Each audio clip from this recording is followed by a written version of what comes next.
اعوذ باللہ من الشیطان الرجیم بسم اللہ الرحمن الرحیم ان اللہ وملائکتہ یصلون علی النبی یا ایہا الذین آمنوا صلوا علیہ وسلموا تسلیما اللہم صلی علی سیدنا و نبینا و شفیعنا و مولانا محمد وعلی آل محمد وبارک وسلم۔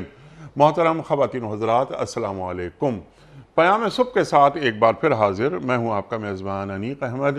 قرآن کریم کی مختلف آیات پر روزانہ ہمارے ملک کے جید علماء ہمیں تعلیم کرتے ہیں، ہمیں قرآن کریم کا درس دیتے ہیں، ہمیں بتاتے ہیں کہ قرآن کریم کی ان آیات کے معنی اور مفاہیم کیا ہیں، اور اللہ تعالیٰ اور اللہ کے رسول صلی اللہ علیہ وآلہ وسلم ہمیں کیسا دیکھنا چاہتے ہیں اور ہمیں کہاں پر دیکھنا چاہتے ہیں۔ یہ ہدایت ہے۔ ان ھدی اللہ ھو الھدی، ہدایت بس وہی جو اللہ کی طرف سے آئے۔ قرآن کریم فرماتا ہے۔ خواتین و حضرات، آج ہم سورہ اعراف کی آیات 55 اور 56 پر بات کروائیں گے، سیکھیں گے اپنے عہد کے ایک جید عالم دین سے، ایک مفسر قرآن سے۔ اللہ تعالیٰ فرما رہا ہے کہ اپنے رب کو پکارو، گڑ گڑاتے ہوئے بھی اور چپکے بھی۔ اللہ تعالیٰ اعتدال سے بڑھ جانے والوں کو پسند نہیں کرتا۔ اللہ اکبر۔ شرائط دعا، آداب دعا وہ ہم جاننا چاہیں گے۔ قبولیت کن دعاؤں کی ہوتی ہے، یا مستجاب الدعوات کون لوگ ہوتے ہیں، یہ بھی ہم ایک سوال رکھیں گے۔ لیکن دعا مانگنا ہے، اللہ کے آگے پیشانی ٹیکنی ہے۔ وہ کون کون سے مواقع ہیں کہ جہاں اللہ تعالیٰ ضرور دعا قبول کرتا ہے، یہ بھی ایک ہم سوال رکھیں گے۔ کیا سجدے کی حالت میں اللہ دعا ضرور سنتا ہے؟ وَقَالَ رَبُّكُمْ ادْعُونِي أَسْتَجِبْ لَكُمْ إِنَّ الَّذِينَ يَسْتَكْبِرُونَ عَنْ عِبَادَتِي سَيَدْخُلُونَ جَهَنَّمَ دَاخِرِينَ۔ اللہ تعالیٰ قرآن کریم میں فرماتا ہے، بلکہ دعا نہ مانگنے والوں کو متکبر کہتا ہے، استکبار کرتے ہیں جو دعا نہیں مانگتے، میں کیا کروں گا؟ میں ان سے جہنم کو بھر دوں گا، انہیں جہنم میں داخل کر دوں گا۔ الدعاء مخ العبادہ، دعا عبادت کا مغز ہے۔ الدعاء هو العبادہ، دعا ہے ہی عبادت۔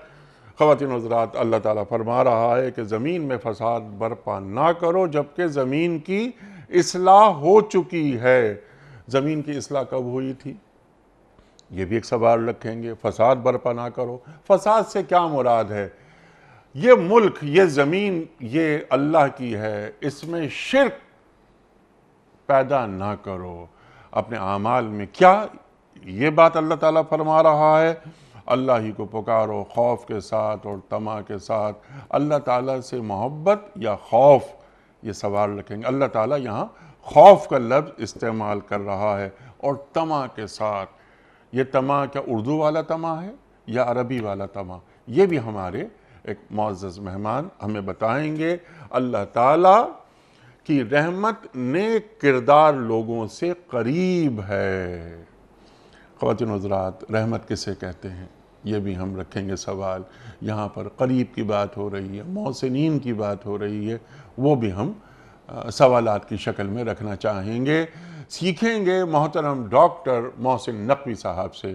ڈاکٹر محسن نقوی صاحب ہمارے ملک کا ایک جانا مانا نام، سابق ممبر اسلامی نظریاتی کونسل، لاتعداد کتابوں کے مصنف۔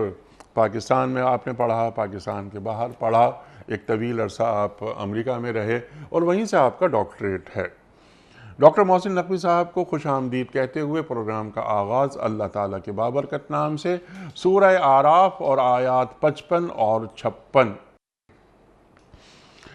اعوذ باللہ من الشیطان الرجیم، بسم اللہ الرحمن الرحیم۔ ادعوا ربکم تضرعا وخفیہ انہ لا يحب المعتدین۔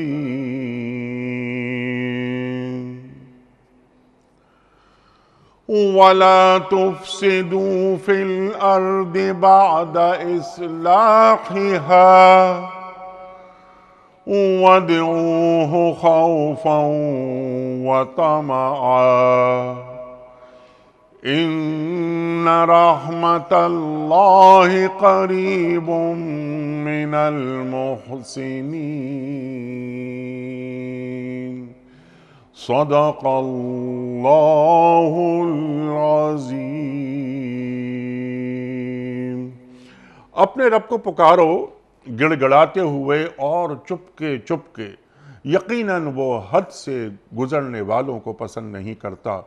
زمین میں فساد برپا نہ کرو جبکہ اس کی اصلاح ہو چکی ہے، اور اللہ ہی کو پکارو خوف اور طمع کے ساتھ، یقیناً اللہ کی رحمت نیک کردار لوگوں سے قریب ہے۔ صدق اللہ العظیم۔ محترم ڈاکٹر محسن نقوی صاحب کی خدمت میں اس سے پہلے کہ ہم رکھیں آج کے پروگرام کے حوالے سے پہلا سوال، کل کے پوچھے گئے سوال کا درست جواب اور آج کا سوال آپ کی خدمت میں۔ کل کا سوال ہمارا یہ تھا کہ سورہ نمل میں کس ملکہ کا تذکرہ ہے؟ درست جواب ملکہ سبا کا۔ آج کا سوال نوٹ فرما لیجئے۔ سرکار دو عالم صلی اللہ علیہ وآلہ وسلم نے کتنے روز تک غار ثور میں قیام فرمایا؟ 3 روز، 5 روز یا 7 روز؟ جو درست جواب آپ سمجھتے ہو روانہ فرمائیے۔ ہمارے فون نمبرز ہیں 00922134527 ہمارا دوسرا فون نمبر ہے 009221343000980۔ ہمارا ای میل ایڈریس ps@dunyatv.tv، ہمارا SMS کا نمبر 3031 اور ہمارا واٹس ایپ کا نمبر ہے 00923258250194۔ حضرت ڈاکٹر صاحب ارشاد فرمائیے، یہاں اللہ تعالیٰ کے آداب دعا سکھا رہا ہے کہ دیکھو گڑ گڑا کے بھی تم دعا مانگ سکتے ہو اور چپکے چپکے بھی۔ یہ اللہ تعالیٰ حد سے آگے بڑھنے والوں کو پسند نہیں کرتا۔ اللہ کیا فرما رہا ہے؟ بسم اللہ الرحمن الرحیم۔ بنیادی طور پہ یہ دونوں آیات جو ہیں وہ متصل ہیں اس سے پچھلے والی آیت سے اور پھر اگلی آیت سے 57 سے، اور بیچ میں یہ دونوں آیات وارد ہوئی ہیں، اور اس کا کنٹیکسٹ یہ بنتا ہے کہ اللہ تبارک و تعالیٰ اپنی قدرت اور اپنی جو کائنات کے بنانے میں اور چلانے میں اس کا گویا اللہ تبارک و تعالیٰ نے اپنی قدرت کا اظہار فرمایا ہے، یہ اس کو پہلے بیان کیا گیا ہے شروع میں اور آخر میں۔ اور اس کا مطلب یہ ہے کہ انسان جہاں جہاں پکارتا ہے کہ اس سے ہر لمحے ضرورت ہے کسی کی مدد کی، اور اگر وہ اس طرح سے ٹکڑوں میں پکارتا رہے، کسی سے اس کو رزق کی امید ہو، کسی سے اس کو صحت کی امید ہو، کسی سے اس کو اسباب جو روزی ہیں رزق ہیں اس کی طلب ہو، کسی سے اور کچھ ہو، تو وہ ایک منتشر شخص بن جائے گا۔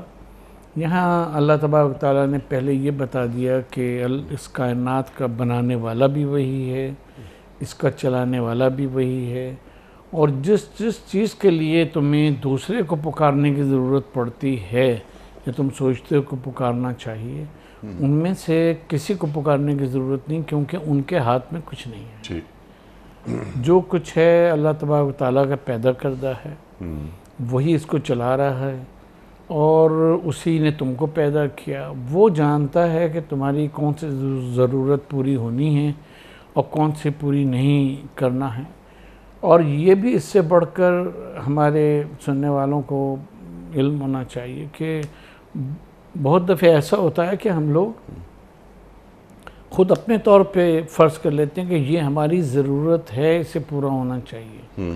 اللہ تبارک و تعالیٰ بہتر جانتا ہے کہ وہ تمہاری ضرورت ہے بھی یا نہیں ہے۔ سبحان اللہ۔ جیسے ہمارا دور ہے، ہمارے دور میں جو ہمارے بچپن میں لگژریز سمجھی جاتی تھیں 3 حصوں میں تقسیم کرتے تھے، ضروریات زندگی اور پھر سہولیات زندگی، اور اس کے بعد تعیشات زندگی. تو جو تعیشات تھیں ان کو ہم نے اب اپنا ضروریات بنا لیا ہے. تو وہ ضروریات ہیں بھی یا نہیں ہیں، یہ اللہ تبارک و تعالیٰ، اور کس وقت کیا دینا چاہیے کیا روکنا چاہیے، یہ اللہ تبارک و تعالیٰ ہم سے بہتر جانتا ہے. اسی لیے ہمیں تعلیم یہ کیا گیا ہے کہ دعا یہ مانگیں، پروردگار اگر تو اس میں دنیا اور آخرت کے لیے خیر سمجھتا ہے تو اس دعا کو پورا فرما. ربنا آتنا فی الدنیا حسنۃ وفی الآخرۃ حسنۃ. جو تو حسنہ سمجھتا ہے وہ ہمیں عطا فرما. اب یہ آیہ مبارکہ جو ہے اس میں یہ شروع ہو سکتی تھی وَادْعُوهُ سے، اور اس میں ہو کی ضمیر جو وہ پلٹتے اللہ تبارک و تعالیٰ کی طرف کہ اسے پکارو. جی ہاں. پہلے سارا اللہ کی قدرت کو اور اس کی تخلیق کو بیان کر دیا. اب بہت آسان تھا، فرما دیتا اتنی عربی ہم جاہل کو آتی ہیں کہ وَادْعُوهُ، جیسے بات کی آیت میں وَادْعُوهُ آیا، یہاں بھی آ سکتا تھا. لیکن یہاں تشریف انسانیت اور اللہ تعالیٰ کی ربوبیت کی طرف اشارہ کہ تمہیں جتنی چیزیں چاہیے ہیں، تم مربوب ہو، تمہاری تربیت کرنے والا تمہارا رب جو ہے، تمہیں چیزیں پرووائڈ کرنے والا اللہ تعالیٰ ہے. سبحان اللہ. تو وَادْعُوهُ نہیں کہا، بلکہ یہ کہا کہ تمہارا جو رب ہے اس کو پکارو. تو یہاں تشریف انسانیت بھی ہے اور اس کے ساتھ ساتھ یہ بھی ہے کہ وہ رب ہے، اور رب کے معنی جہاں مالک کے ہوتے ہیں وہی تربیت کنندہ کے بھی ہوتے ہیں. اس کو پکارو، اسی سے اس طرف اشارہ ربکم سے کہ وہ جانتا ہے تمہارا رب ہونے کی حیثیت سے کہ کیا تمہیں دے اور کیا تمہیں نہ دے. تو اپنی طرف اشارہ کرنے کے بجائے بندوں کو شرف دیا کہ ربکم. ٹھیک ہے. پھر آیا تضرعا و خفیہ. تضرع کے معنی عام طور کے اوپر کیے یہی گئے ہیں کہ خشوع و خضوع سے اور اپنے آپ کو سر جھکا کے، اپنے نفس کو جھکا کے، اپنے بدن کو جھکا کے. لیکن اس میں ایک اور معنی پوشیدہ ہیں جو زیادہ اہم ہیں. ذرا عربی میں کہتے ہیں دودھ دوہنے کو، اسی سے فعل مضارع جو مضارع کہا جاتا ہے وہ اسی لیے. اور اس میں ظاہر ہے کہ کوئی چیز حاصل کرنے کے لیے محنت کرنی پڑتی ہے دودھ دھونے میں، اور یہ یقین رکھنا پڑتا ہے کہ میرے اس پازیٹیو عمل سے، پازیٹیو ایکشن سے مجھے کچھ چیزیں جو ہیں وہ حاصل ہوں گی. ٹھیک ہے. تو ربکم سے اس کا بڑا تعلق ہے. ربکم جو ہے وہ ہر چیز کا سسٹینر اور پرووائڈر ہے. تو اب یہاں تضرع کا جو لفظ ہے وہ اس کے وہ معنی بھی ہیں کہ آواز سے پکارو اس کو. اور اب وہ آواز کتنی ہونی چاہیے اس کو بات کے جملے نے محدود کیا ہے. اور ساتھ ساتھ یہ ہے کہ تمہیں اس بات کا یقین ہونا چاہیے کہ یہ جو تضرع تم کر رہے ہو اللہ تبارک و تعالیٰ کی میں جناب میں دعا کرنے اور اپنے عمل کے سلسلے میں جو تم محنت کر رہے ہو، یہ ضرور برابر ہوگی، اس کا نتیجہ ضرور نکلے گا. ٹھیک ہے. اب تم آواز کے ساتھ اس کو پکارو اور یا خفیہ طور پہ پکارو. انسان کے دونوں مطلب کی کیفیات ہوتی ہیں. اور اس میں ان اللہ لا یحب المعتدین کی جو لفظ ہے کہ اللہ حد سے بڑھ جانے والوں کو دوست نہیں رکھتا. تو اگر اس کو صرف دعا سے اگر ہم منسوب کریں اس جملے کو تو اس کے معنی یہ ہوں گے کہ پکارو، لیکن اتنی زور سے نہیں کہ جس کو چیخنا اور چلانا کہا جائے. سبحان اللہ سبحان اللہ. سرکار دو عالم صلی اللہ علیہ وسلم کا تشریف لے جا رہے تھے. ایک وادی سے تشریف لے جا رہے ہیں تو مسلمان لا الہ الا اللہ واللہ اکبر زور زور سے چیخنا شروع کرتے ہیں. تو آپ تنبیہ فرماتے ہیں کہ جس کو تم پکار رہے ہو نہ وہ غائب ہے اور نہ وہ بہرا ہے، اللہ اکبر، لہٰذا اس کو اس طرح سے پکارو. تو تضرع کے معنی آواز سے پکارنے کے ضرور ہیں، لیکن اس کی بھی اللہ تبارک و تعالیٰ نے ادب میں ایک لمٹ رکھی ہے کہ اس کو اس طرح سے کرو جیسے وہ نمازیں جو بالاخفات پڑھی جاتی ہیں ان میں بھی حکم یہ کہ اس طرح سے پڑھو کہ تمہارے کان میں تو الفاظ کی آواز آ رہی ہو. یا جب تم باجماعت نماز پڑھا رہے ہو، امام ہو، تو اتنا وہ رکھو کہ مجمع تک اگر لاؤڈ اسپیکر نہیں ہے تو مجمع تک آواز پہنچے، بلا وجہ چیخنے کی اور چلانے کی ضرورت نہیں ہے۔ یہ خلاف ادب ہے، یہ خلاف ادب یہ خلاف تعظیم ہے۔ تو خفیہ طور پہ پکارو جب تم ہو، تمہارا اللہ ہے، اور جب دوسرے بھی ہیں لیکن ان کو بھی تعلیم کرنا ہے کہ وہ بھی گڑ گڑا کے، کیونکہ اگر نبی پاک صلی اللہ علیہ وآلہ وسلم آواز سے دعائیں نہ مانگتے، ان سے ثابت نہ ہوتا کہ آپ نے آواز سے کبھی دعائیں مانگی، تو جو اتنی دعائیں آپ سے منقول ہیں وہ صحابہ کرام رضوان اللہ علیہم تک پہنچی کیسے، انہوں نے کیسے روایت کی؟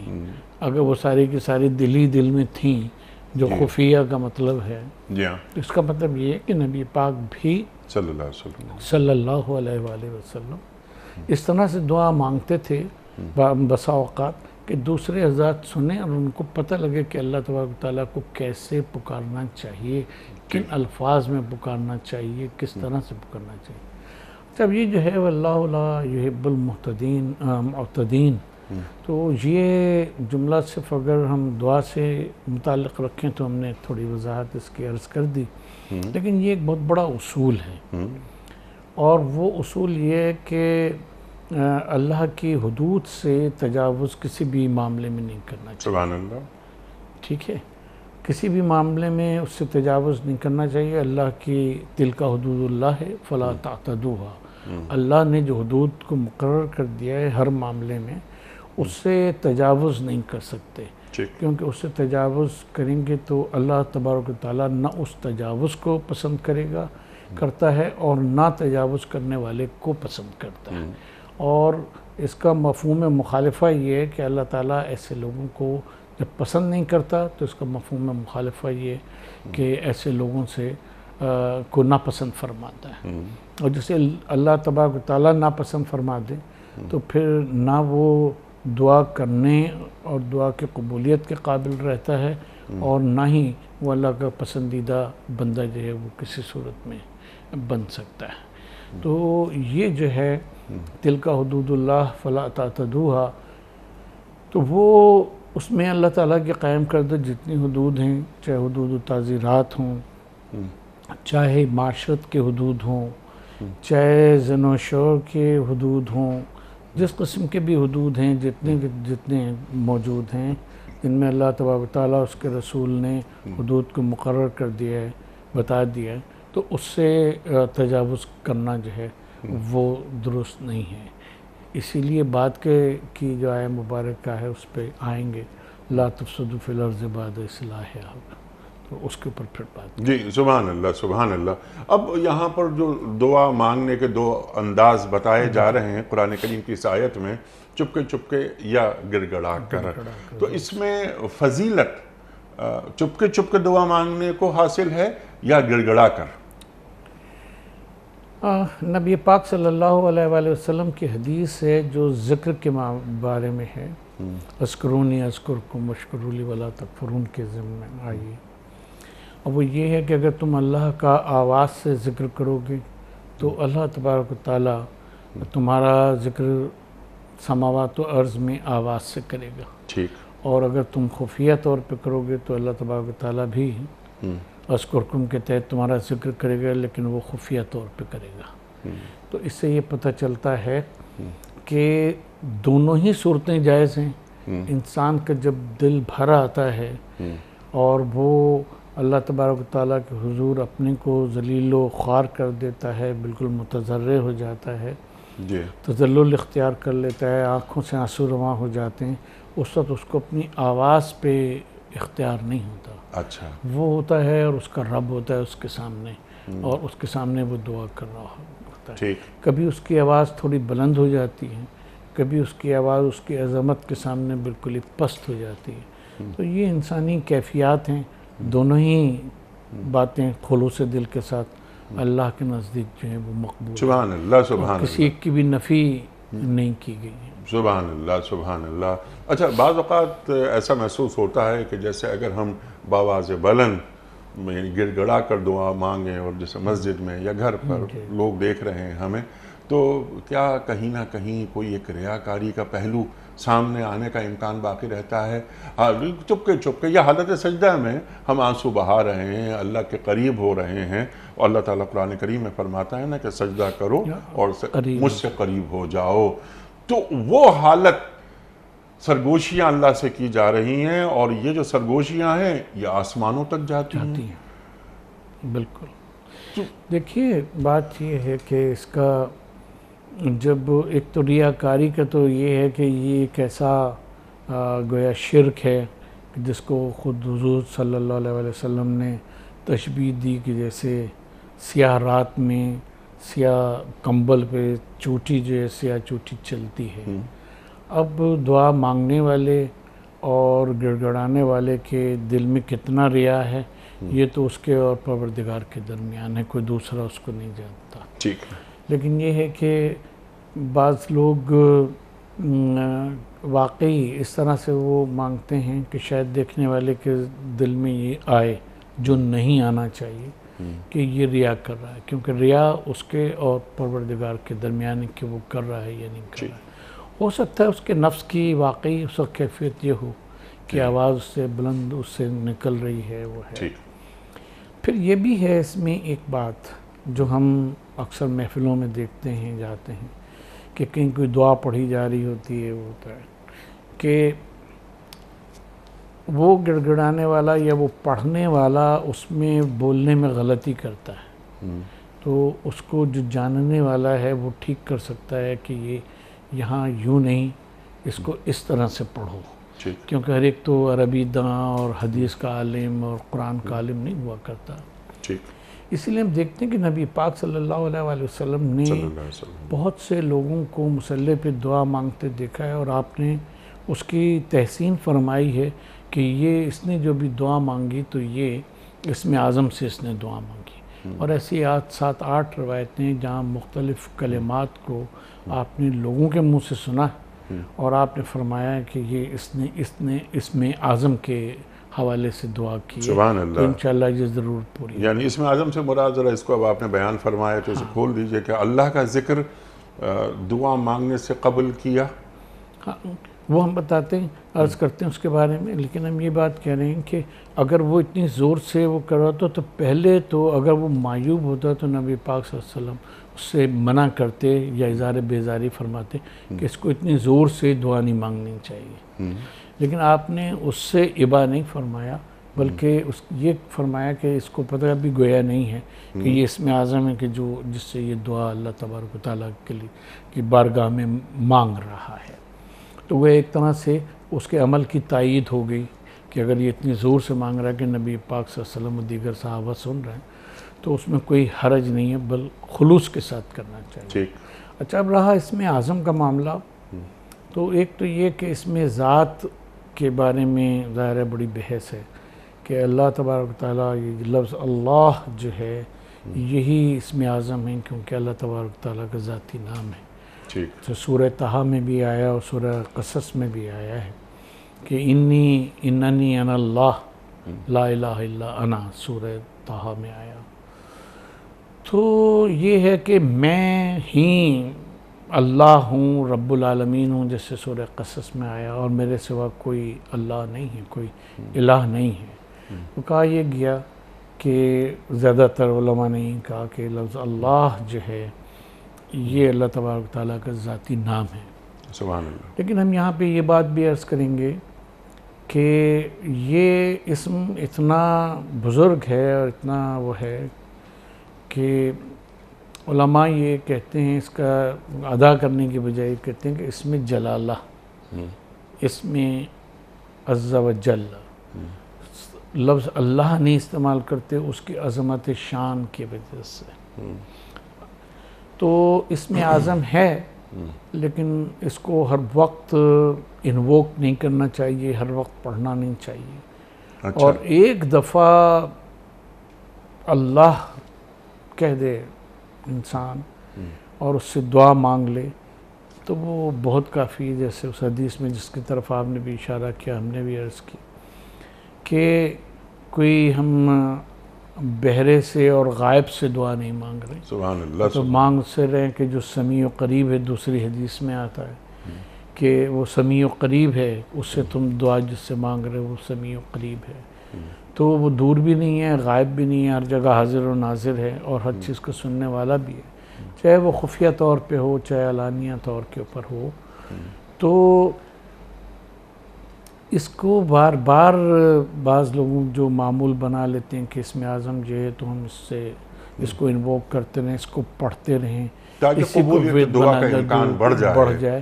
اچھا ڈاکٹر صاحب، سوال آپ کی خدمت میں ایک صرف یہ ہے کہ یہ قبولیت دعا اور پھر یہ کہ اس میں جلالہ، اللہ تعالیٰ کا ذکر یا اللہ تعالیٰ کی تعریفیں، حمد کرنے کے بعد دعا مانگنا، ہر شخص یہ چاہتا ہے، ہم اور آپ، ہم سب یہ چاہتے ہیں کہ ہماری دعائیں قبول ہو جائیں. تو قبولیت دعا کی شرائط کیا ہیں یا قبولیت دعا کے آداب کیا ہیں؟ سب سے بڑا جو اس کے لیے شرط ہے سب سے بڑی، وہ یہ ہے کہ وَإِذَا سَأَلَكَ عِبَادِي عَنِّي فَإِنِّي قَرِيبٌ أُجِيبُ دَعْوَةَ الدَّاعِ. جی ہاں. سب سے بڑی شرط یہ ہے کہ اللہ کا بندہ بنے. ٹھیک ہے، مجھ سے جب آپ میرے بندے آپ میرے بارے میں پوچھتے ہیں آپ سے، تو ان سے یہ کہیے کہ میں قریب اور مجیب ہوں. تو جو بندہ بن کے اللہ تبارک و تعالیٰ سے نہیں مانگتا، اور یہ بندہ بننا کہنا نہیں ہے، بندہ بننا ہے، یہ ایک عمل مسلسل کا نام ہے کہ جب انسان اللہ تبارک و تعالیٰ کا بندہ بن جاتا ہے، اور جب بندہ بن جاتا ہے تو اس کے اور اللہ تبارک و تعالیٰ کے درمیان جو اس کو جو بودھ حاصل ہے شخص کو اپنے اعمال کی وجہ سے اور اپنی ایمان کی کمزوری کی وجہ سے، تو وہ حبل الورید تک جو انسان اللہ کے حبل الورید، انسان کے حبل الورید تک اللہ ہے، وہ اس تک بھی نہیں پہنچ پاتا. تو اصل چیز یہ پہلی شرط یہ ہے کہ اس کو مانے کہ میں اس کا بندہ ہوں، اور بندہ بنے اپنی پریکٹیکل لائف میں اپنا اس کا بندہ بنے.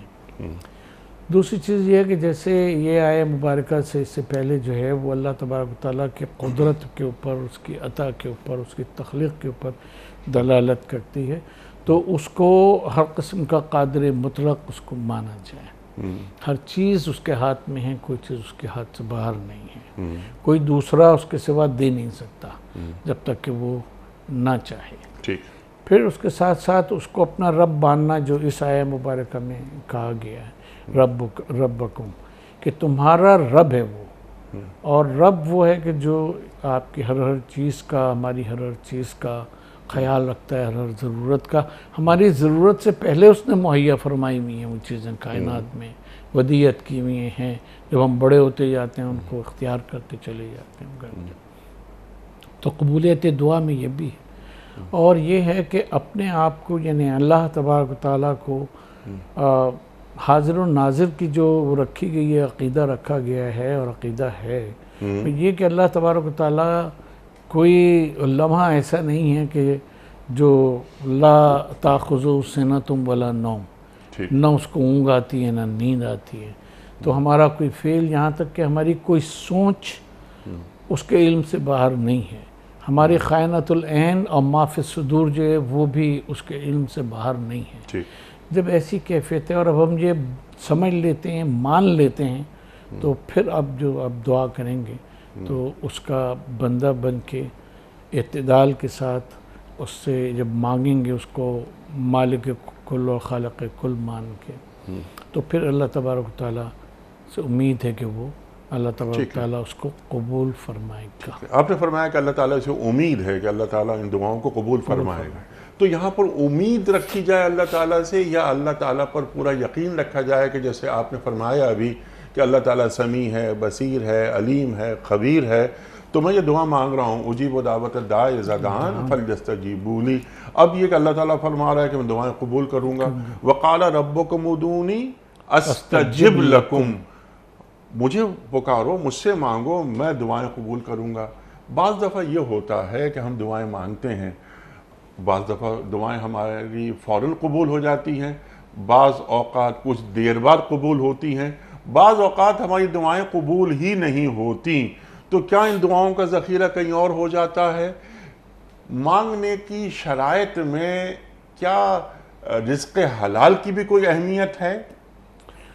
دیکھیے اس میں تو ہم یہ بات عرض کریں گے، جیسے ہم نے پہلے بھی عرض کی کہ جو رب کا اور ربوبیت کا تصور ہے نا، جی ٹھیک ہے، بچہ تو اپنی ماں سے باپ سے پتہ نہیں کیا کیا مانگتا ہے، ٹھیک ہے، لیکن یہ کہ ماں باپ اس کو وہی دیتے ہیں کہ جو اس کی تربیت کا تقاضا ہوتا ہے یا جو اس کے لیے بہتر ہوتا ہے، جو حکمت کا تقاضا، جو حکمت کا تقاضا ہوتا ہے۔ سبحان اللہ سبحان اللہ۔ تو بات یہ ہے کہ اللہ تبارک و تعالیٰ نہ غائب ہے اور نہ بہرا ہے، جو نبی پاک نے فرمایا، تو میں سنتا ہوں کو کہا ہے، یہ نہیں فرمایا کہ میں اس کو لازماً قبول بھی کرتا ہوں، کیونکہ وہاں شرط ہے ربوبیت کی، کہ وہ ربوبیت کے لحاظ سے یہ سمجھے کہ اس کو یہ چیز دینی چاہیے اور یہ چیز دینی نہیں چاہیے۔ ایک تو یہ بات ہے، یعنی کوئی دنیا میں جو دعا بھی قبول ہوتی ہے ہمارے استحقاق سے نہیں قبول ہوتی، اس کی رحمت سے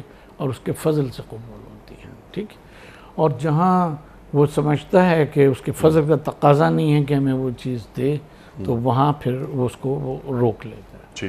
رزق حلال اس میں بہت اہمیت رکھتا ہے، کیونکہ احادیث میں باقاعدہ اس کے اوپر تنبیہ آئی ہے، وہ آیا ہے، اور یہ بتایا گیا ہے کہ جب لقمہ حلال پیٹ میں نہیں جاتا تو اللہ تبارک و تعالیٰ اس کی دعا کو قبول نہیں کرتا۔ اچھا، رزق حلال پیٹ میں نہیں جاتا، اس کی بہت ساری جہتیں ہیں۔ رزق حلال پیٹ میں نہیں جاتا تو اس کی ایک جہت تو یہ ہے کہ محنت کی بھی اگر انسان نے تو وہ اللہ تبارک و تعالیٰ کے بتائے ہوئے راستے پہ محنت نہیں کی۔ دوسری جہت اس کی یہ ہے کہ اس نے کسی دوسرے کا حق مارا تو وہ غصبی، ٹھیک ہے، اور اس غصب کی بہت ساری صورتیں، جیب سے پیسہ نکالنا ہی غصب نہیں ہے، بلکہ یہ ہے کہ ہمیں پتہ ہے کہ ہم انٹرویو میں گئے ہیں، ہماری میٹرک تعلیم ہے یا ایف اے تعلیم ہے، دوسرا جو ہے وہ مثلا زیادہ ہم سے کوالیفائڈ ہے، زیادہ اسکلڈ ہے، اور ہم سفارش لگا کے اور اپنا اپوائنٹمنٹ کروا لیتے ہیں اور دوسرے کو ہم ریجیکٹ کر دیتے ہیں۔ یہ بھی غصب کی صورت ہے کہ ہم نے اس کو ملنے والا جو رزق اس کو مل سکتا تھا اس کی صلاحیتوں کے مطابق ہم نے یہ جانتے ہوئے کہ ہم اس کے اہل نہیں ہیں، ہم نے کو اپنے اس مقام کے اوپر رکھا، روک کیا۔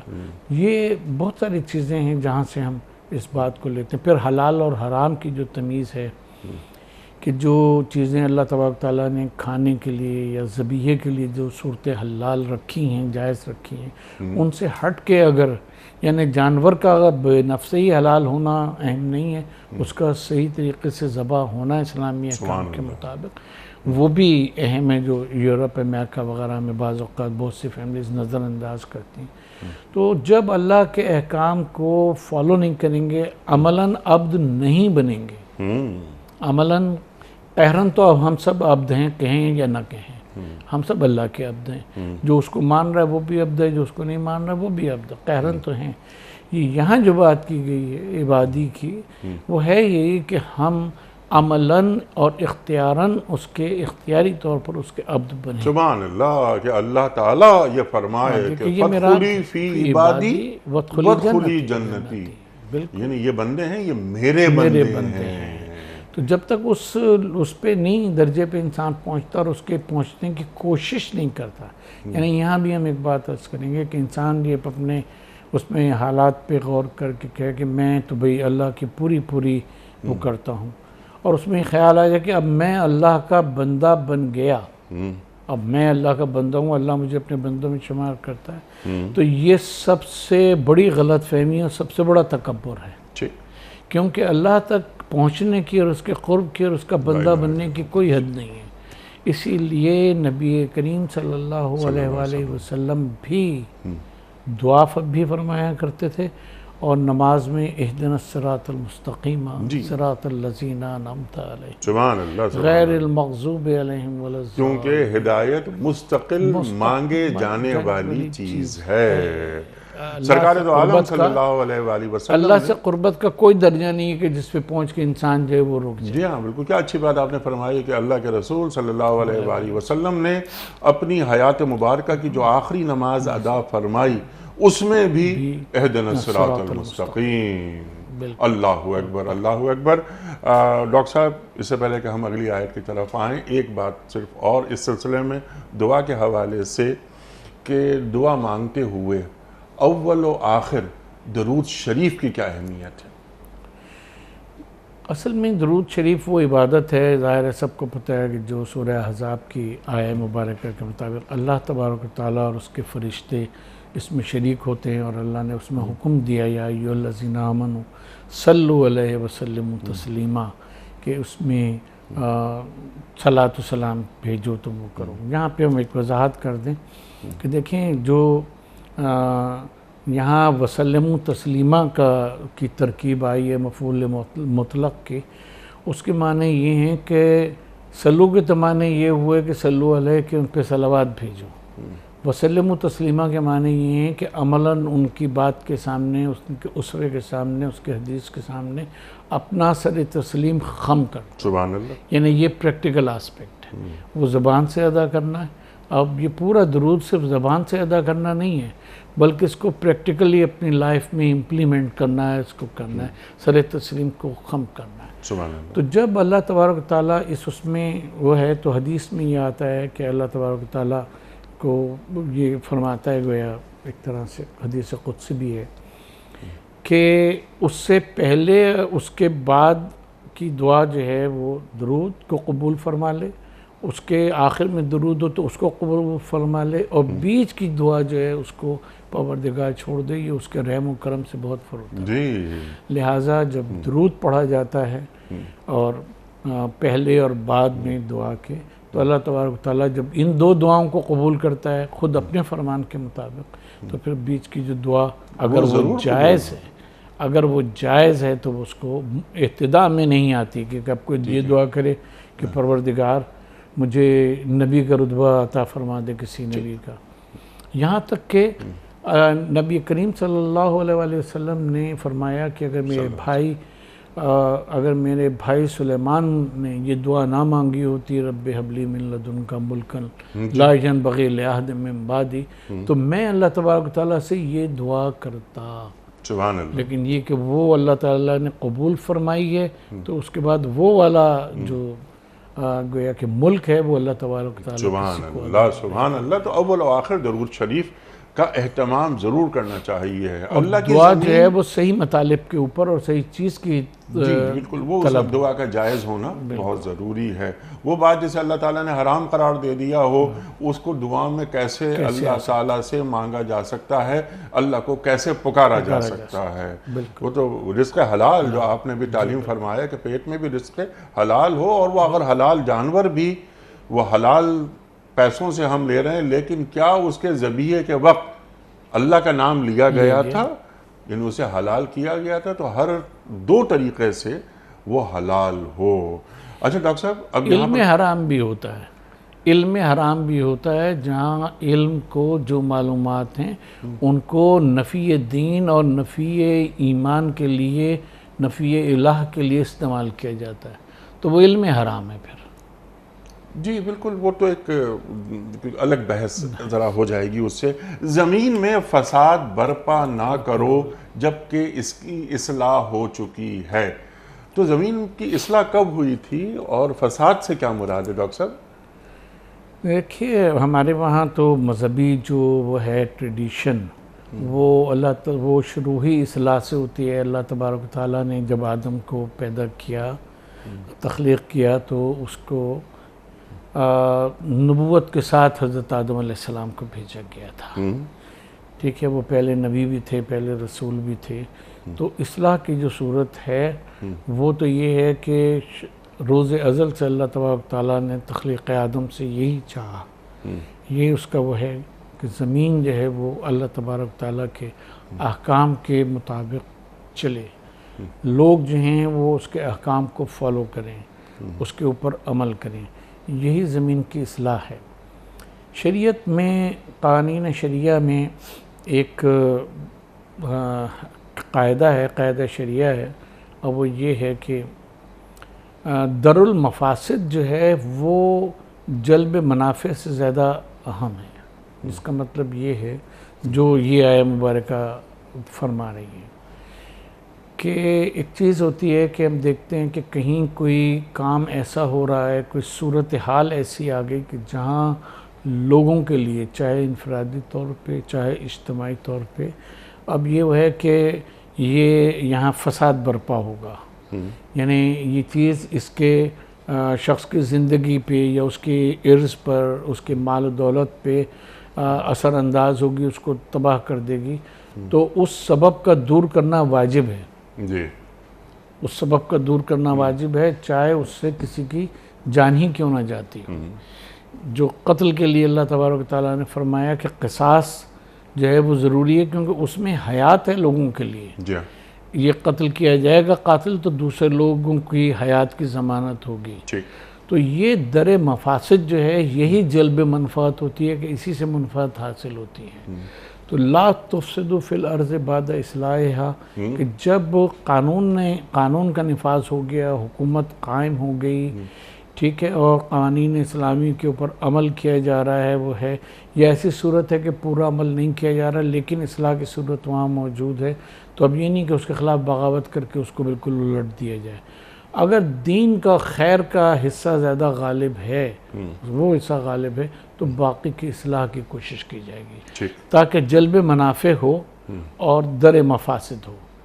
تو وہ حضرت آدم علیہ السلام کے وقت سے اور وہ آج تک یہ اصول چلا سبحان اللہ، سبحان اللہ۔ جب آدم کو بھیجا گیا تو مکمل روشنی میں بھیجا گیا، حالانکہ کچھ تھیوریز یہ کہتی ہیں کہ رفتہ رفتہ رفتہ انسان روشنی میں آیا، لیکن اللہ تعالیٰ کیونکہ رحیم ہے، کریم ہے، اپنے بندوں سے محبت کرتا ہے، تو مکمل روشنی میں اس نے انسان کو بھیجا۔ فکر ہر کس بقدر ہمت اوست۔ سبحان اللہ۔ اچھا، اب یہاں پر ایک بات جیسا آپ نے فرمائی کہ وہ جو فساد کی بات آپ نے فرمائی وغیرہ وغیرہ، زمین کے نظام کو برباد مت کرو شرک کی صورت میں، اگر ہم اس بات کو اس طرح لیں؟ یہ بات درست ہے، یہاں اس کو ہم تھوڑا سا مزید وضاحت کر دیں کہ بنیادی طور کے اوپر مقاصد شریعت کیا ہیں۔ مقاصد شریعت یہ ہیں کہ دین کی حفاظت ہو، پہلی سبحان اللہ، اور دین میں عقیدہ بھی شامل ہے اور عمل بھی شامل ہے، اصول دین بھی شامل ہے، فروع دین بھی شامل ہے، ٹھیک ہے۔ تو دین کی حفاظت ہو۔ دوسری جو چیز ہے وہ ہے عقل کی حفاظت۔ جی، عقل کی حفاظت کا مطلب یہ ہے کہ دین کو سمجھنے اور نافذ کرنے میں جو عقل علمی اور نظری چاہیے ہوتی ہے اس کو برباد نہیں ہونے دیا جائے گا کسی بھی صورت سے، نہ میڈیا کے ذریعے سے اور نہ ایسی چیزوں کی اشاعت کے ذریعے سے۔ سبحان اللہ۔ تیسری جو چیز ہے جس سے اصلاح ہوتی ہے وہ ہے انسان کی جان کی حفاظت جو دین کہتا ہے، پھر اس کے مال کی حفاظت ہے، اور پھر آخر میں تیسری اور آخری چیز جب اس میں ترتیب جو بھی رکھی جائے کوئی وہ نہیں ہے، پانچویں چیز جو ہے وہ لوگوں کی عرض کی، یعنی ان کی عصمت کی اور عزت کی حفاظت ہے۔ یہ 5 مقاصد اگر کہیں حاصل نہ ہو رہے ہوں یا اس میں سے اکثریت میں گڑبڑ ہو، وہ چیزیں حاصل نہ ہو رہی ہوں، تو وہ فساد فی الارض کا ذریعہ بنتی ہے۔ تو ہمیں جب اصلاحہ کی بات کرنا ہوتی ہے تو دین کو اور اس کے عملی اور اعتقادی صورتوں کو اپنی اصل کے اوپر بحال کرنا، تجدید دین کے نام کے اوپر جو نئی نئی چیزیں لائی جاتی ہیں وہ فساد دین ہیں، فساد فی الدین ہے، وہ در مفاسد ہے، اس سے دوری اختیار کی جائے گی، اس کو ایڈاپٹ نہیں کیا جائے گا، سبحان اللہ، چاہے وہ عملی میدان میں کی جا رہی ہوں، وہ تبدیلیاں کرنے کی کوشش کی جا رہی ہو، چاہے اعتقادی میدان میں۔ اسی صورت سے عقل کا جو میدان ابھی ہم نے عرض کیا کہ وہ دین کو سمجھنے اور دین کو امپلیمنٹ کرنے کے لیے عقل ہوا کرتی ہے، تردید دین کے لیے عقل نہیں استعمال کی جاتی، اس کی اجازت اللہ کی مکمل فرما برداری کے لیے یہ عقل استعمال ہوتی ہے، سمعنا و اطعنا، سماعت کرنی ہے، اطاعت کرنی ہے۔ پھر اسی صورت سے جان و مال کی حفاظت ہے، عرض کی حفاظت ہے، یہ ساری چیزیں۔ تو جب یہ چیزیں نظام کے تحت، اللہ تبارک و تعالیٰ کے دیے ہوئے نظام کے تحت یہ مستحکم اسٹیبلش ہو جائیں گی، تو اب وہاں کسی کو ذرا سی بھی گنجائش نہیں ہے کہ وہ اس میں کوئی خرابی پیدا کرے۔ سبحان اللہ سبحان اللہ۔ ڈاکٹر صاحب وقت مکمل ہو رہا ہے، جو آخر میں یہ جو اللہ کو پکارو خوف کے ساتھ اور طمع کے ساتھ، اور اللہ کی جو رحمت ہے وہ محسنین کے قریب ہے۔ تو یہاں پر خوف اور طمع، اللہ تعالیٰ سے خوف یا اللہ تعالیٰ سے محبت؟ اللہ تعالیٰ سے خوف نہیں ہوتا، نہ اللہ تعالیٰ سے، نہ مرنے سے خوف ہوا کرتا ہے انسان کو۔ خوف انسان کو اپنے اعمال سے ہوا کرتا ہے۔ تو یہاں خوفن کی جو بات ہے وہ یہ کہ اللہ تبارک و تعالیٰ، اگر ہم اپنے پہ غور کرتے ہیں کہ ہم نے تو پوری زندگی اللہ تعالیٰ کی نافرمانی میں وہ کر دی، جو وہ چاہتا تھا ویسے ہم بن نہ سکے، تو اب یہ خوف ہوتا ہے کہ پروردگار نے جو نعمتیں دی ہیں وہ چھین نہ لے، اور آخرت میں ہمارا انجام جو ہے پروردگار اس سے ہمیں محفوظ رکھے کہ جو ایک نافرمان کا انجام ہو سکتا ہے وہ خوف ہے۔ اور طمع اس چیز کی ہے کہ اللہ تبارک و تعالیٰ بہت معاف کرنے والا، بہت درگزر کرنے والا، بہت اللہ تعالیٰ مہربان ہے، اس کی رحمت جو ہے وہ اس کے غضب کے اوپر سبقت رکھتی ہے۔ تو پروردگار سے طمع اس بات کی ہے کہ وہ ہمیں معاف بھی کر دے گا اور ہمیں جزیل جزا جو ہے وہ بھی عطا فرمائے گا۔ سبحان اللہ سبحان اللہ۔ اور کتب علی نفسہ الرحمہ، اللہ تعالیٰ نے رحمت کو اپنے اوپر واجب کر لیا ہے۔ یہ انسان ہے کہ جو اپنے اوپر عذاب کو یا اس کے غضب کو یا اس کی رحمت سے دوری کو واجب کرتا ہے۔ اللہ اکبر۔ اچھا، اب یہ رحمت، اللہ کی رحمت، ان اللہ قریب من المحسنین، ارشاد۔ اصل میں یہاں یہ ہے کہ رحمت اللہ تو واضح کہ اللہ کی رحمت، ظاہر ہے کہ طمع اللہ تبارک و تعالیٰ کی رحمت سے ہی ہوئے، جی، ساری کی ساری طمع، ہماری ربوبیت کی طمع بھی اسی سے ہے اور بخشش کی طمع بھی اسی سے ہے، رائے راست پہ رکھنے کی طمع بھی اسی سے ہے۔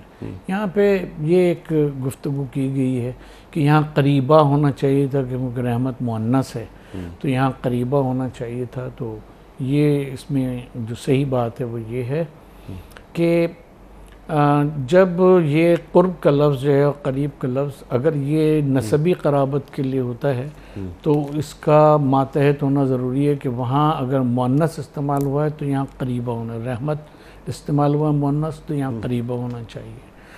لیکن یہ قرب زمانی کے لحاظ سے، جیسے نماز اس کے لیے اپنے کیا نام ہے قیامت کے لیے کہ وہ قریب ہے، قرآن مجید کی آیت بھی ہے کہ ستکون قریبا، کہ ساتھ جو ہے وہ قریب ہو، یعنی مسافت کے اعتبار سے اور زمانے کے قرب کے لحاظ سے ہو تو یہ مذکر استعمال ہو سکتا ہے، ہوتا ہے عربی میں، کوئی اس میں وہ نہیں۔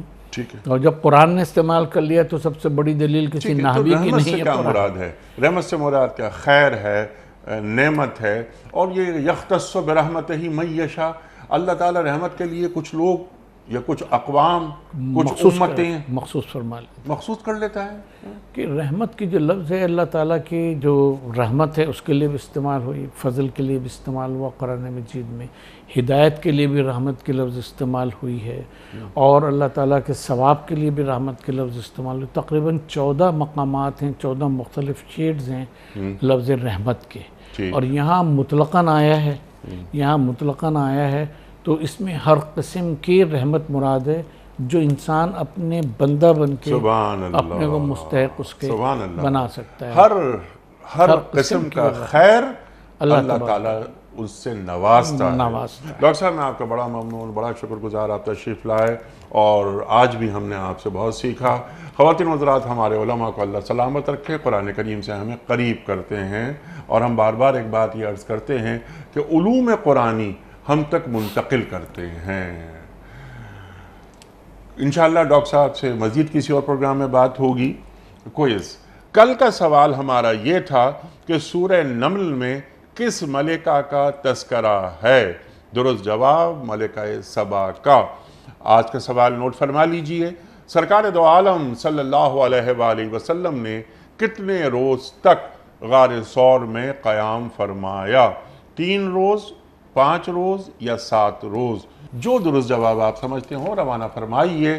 ہمارے فون نمبرز ہیں 0092213452709، ہمارا دوسرا فون نمبر ہے 009221343000980۔ ہمارا ای میل ایڈریس ps@duniatv.tv، ہمارا SMS کا نمبر 3031 اور ہمارا واٹس ایپ کا نمبر ہے 00923218250194۔ وقت قرآن اندازی کا۔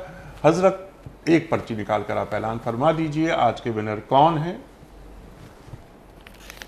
آج کے ونر ہیں محمد فرقان صاحب ہیں، شہر محلہ رحیم آباد، بھکر۔ محمد فرقان صاحب بھکر سے آپ کی خدمت میں دنیا ٹی وی کی جانب سے دینی کتب پر مشتمل گفٹ ہیمپر آپ کے گھر بذریعہ کوریئر روانہ کیا جا رہا ہے۔ آپ کو بہت بہت مبارک ہو۔ اختتام ہوتا ہے پیام صبح کا روزانہ قول پر، اور وہ قول ہوتا ہے صاحب نہج البلاغہ امیر المومنین حضرت علی مرتضیٰ کرم اللہ وجہہ کا۔ آپ فرماتے ہیں کہ سخاوت عزت اور آبرو کی محافظ اور پاسبان ہے۔ سخاوت عزت اور آبرو کی محافظ اور پاسبان ہے۔ سبحان اللہ، سبحان اللہ۔ اپنے میزبان انیق احمد کو کل تک کے لیے اجازت دیجیے۔ خدا حافظ۔